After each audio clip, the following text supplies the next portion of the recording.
Bismillahirrahmanirrahim. Assalamualaikum warahmatullahi wabarakatuh. Bersua dalam berita perdana malam ini saya Ahmad Nurul Airi Hajirani. Dan saya Hadin Tejumutusin. Berita-berita utama malam ini.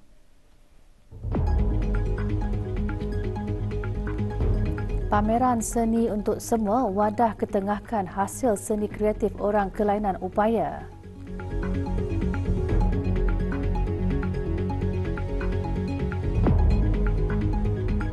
Sistem meter pintar bergabung merupakan transformasi digital dalam menjana pengurusan bekalan elektrik dan air yang lebih efisien.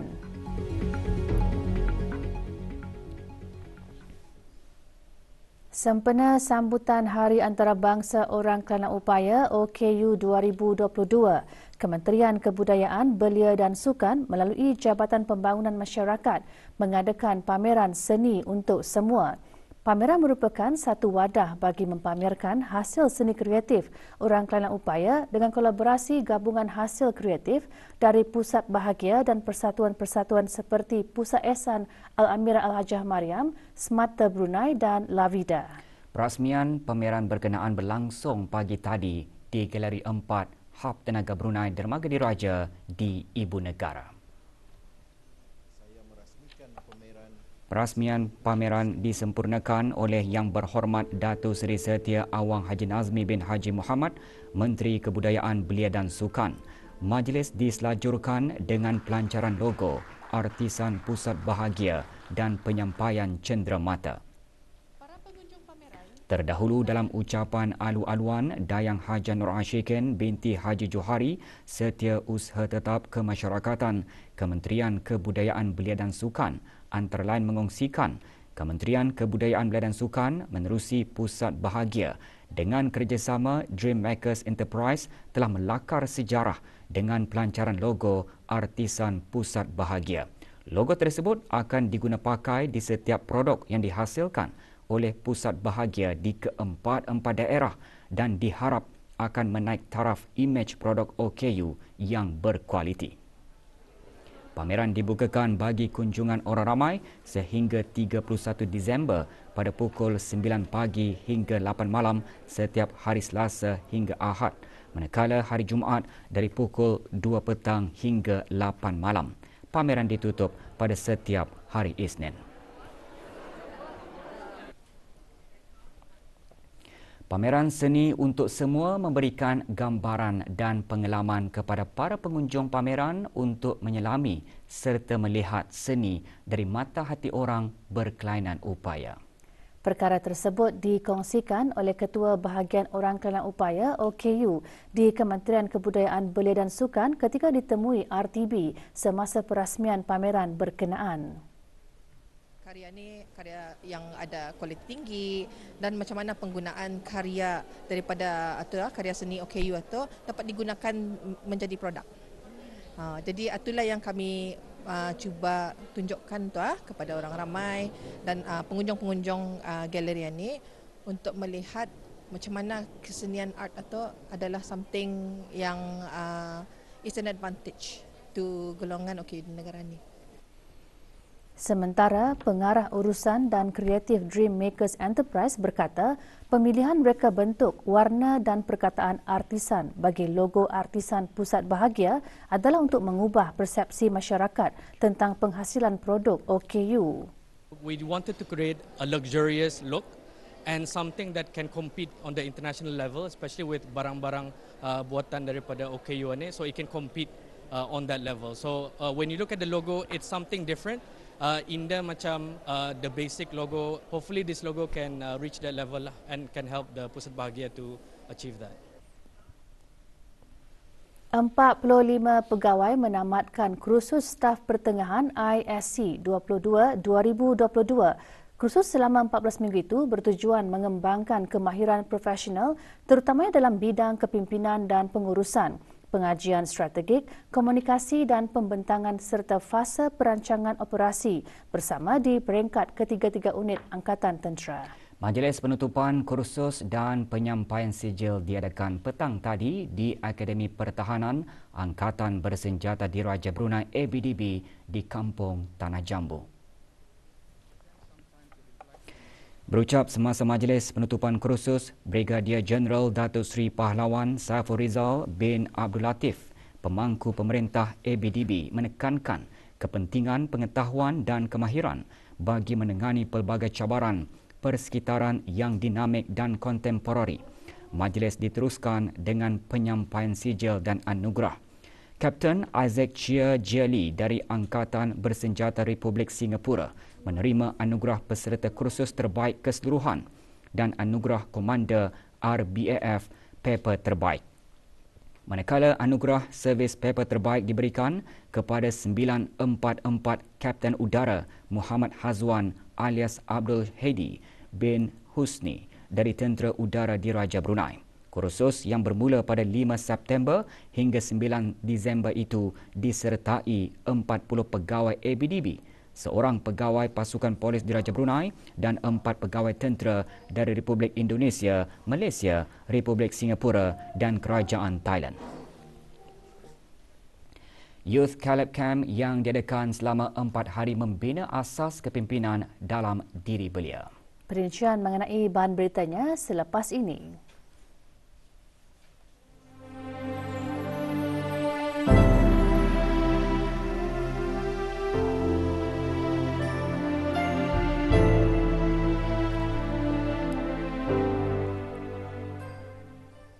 Para pengguna elektrik dan air kini boleh mengawasi dan mengurus penggunaan utiliti tersebut secara dalam talian melalui sistem meter pintar bergabung atau Unified Smart Metering System USMS. Sistem tersebut merupakan inisiatif Kementerian Kewangan dan Ekonomi, Jabatan Perkhidmatan Elektrik dan Jabatan Perkhidmatan Air dengan syarikat berkaitan dengan kerajaan, Berakas Power Company dan DST Network Sdn Bhd. Bagi Jabatan Perkhidmatan Air, projek bertujuan bagi pengurusan kutipan hasil yang lebih cekap serta mengurangkan masalah tunggakan. Laporannya bersama Rosimah Sulaiman.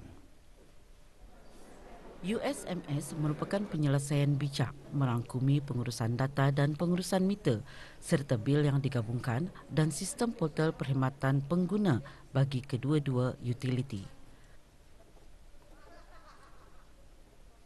Setakat ini, lebih 140 meter pintar air dipasang di rumah-rumah persendirian dan bangunan-bangunan komersial di seluruh negara dan akan diperluaskan dari masa ke semasa. Sistem secara digital itu menggunakan akaun pelanggan masing-masing. Pengguna boleh menyemak penggunaan air setiap 24 jam, menyemak baki kredit, tambah nilai melalui laman sesawang www.usms.com.bn ataupun aplikasi mudah alih USMS. Ini secara tidak langsung membolehkan pengguna untuk merancang dan sedikit sebanyak mengubah tabiat pemakaian air mengikut keperluan masing-masing. Sistem ini juga boleh mengesan meter pintar air yang diubah suai. Pelaksanaan projek USMS bukan sahaja mengurangkan perbelanjaan kerajaan tetapi juga bermatlamat bagi mencapai objektif Wawasan Brunei 2035 melalui transformasi digital dengan menjana pengurusan bekalan elektrik dan air yang lebih efisien. Laporan Rosimah Sulaiman untuk Berita RTV. Sementara itu, keupayaan sistem meter pintar bergabung USMS memberikan maklumat mengenai jumlah penggunaan elektrik dan air pada setiap masa dan membolehkan pengguna merancang serta mengubah tabiat penggunaan elektrik dan air dengan cekap mengikut keperluan masing-masing. Beberapa orang pengguna mengongsikan manfaat yang diraih daripada inisiatif tersebut. Kerana senang, mudah dan menggunakan mobile saja, tidak payah ke kaunter. Begitulah juga penggunaan meter air ini. Sebab itulah saya lebih mahu menggunakannya.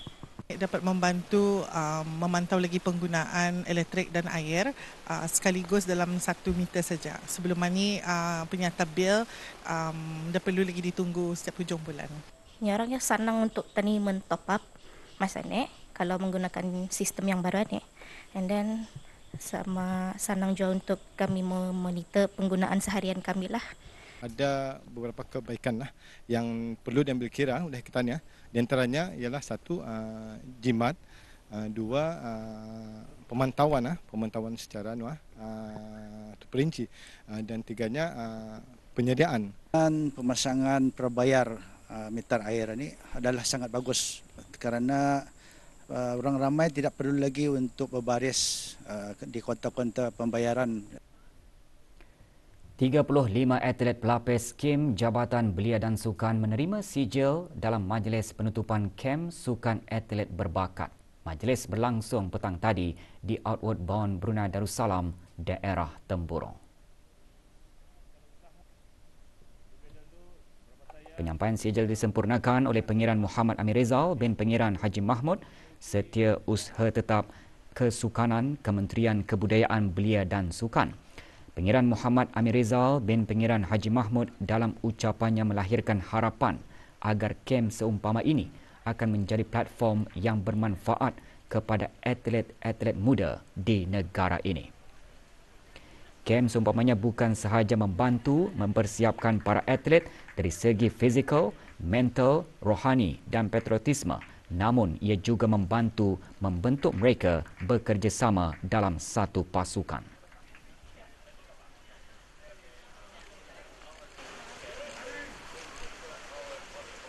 Untuk mengimprove diri kami lebih better from before because ia mencabar kami secara physical, mental dan juga spiritual. It was a very great experience actually because being out here is very challenging. We can all still come together and put our minds together and work together to win the challenges or finish the task. Perkemahan Youth Caliph Camp YCC dengan tema Warriors of the Youth memberi pendedahan awal kepada para belia yang ingin mengenali potensi diri serta membina asas-asas kepimpinan yang berguna di masa hadapan. Perkhemahan selama 4 hari itu berakhir dengan lebih 20 orang peserta perkhemahan menerima sijil petang tadi di Pusat Dakwah Islamia.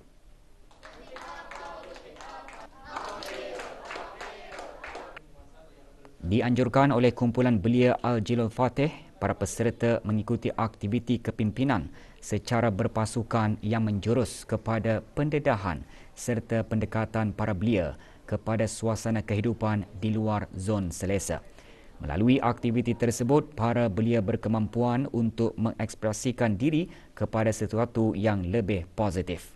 Penyampaian sijil disempurnakan oleh Awang Haji Ruslan bin Haji Sulaiman, pemangku pengarah Pusat Dakwah Islamia. Program dihasrat menggalakkan para belia untuk lebih aktif dengan aktiviti yang bermanfaat dan meningkatkan kualiti perhubungan. Banyak yang kami pelajari dari kem ini, salah satunya cara menghormati, cara menjaga kebersihan dan bekerja sama. Saya diajar di sini untuk cara berkomunikasi, cara untuk menjadi sebagai seorang ketua.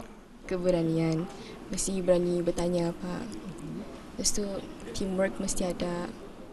Banyak kesedaran diri kami, apa kekurangan kami. Kalau marah, mesti banyak bersalawat. Status harian normal baharu COVID-19, 2 kes berdalam kategori 5 iaitu memerlukan rawatan di unit rawatan intensif ICU. Kementerian Kesihatan memaklumkan 492 kes dilaporkan sembuh hari ini. Jumlah keseluruhan pemberian 2 dos vaksin COVID-19 bagi kanak-kanak berumur 5 hingga 11 tahun 86.9%. Bagi remaja berumur 12 hingga 17 tahun yang mendapat 3 dos vaksin 62.2%. Dan liputan bagi rakyat dan penduduk negara ini yang mendapatkan 3 dos vaksin 78.9%.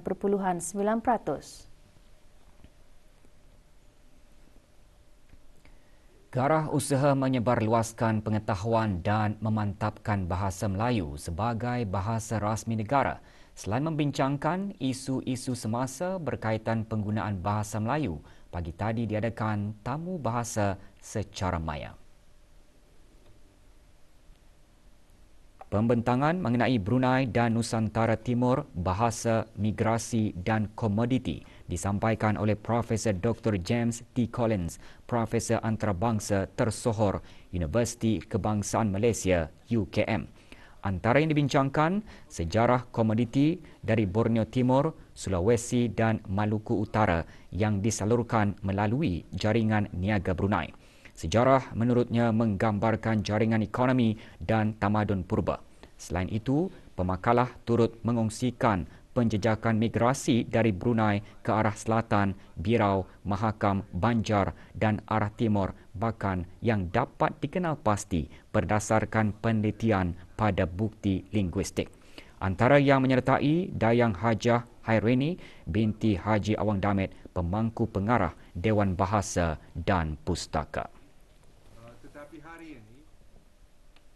Sebuah bengkel kereta syarikat tempatan dikenakan kompaun kerana didapati melanggar Akta Kesalahan-Kesalahan Rampaian 2021 iaitu melonggokkan sampah di tempat awam.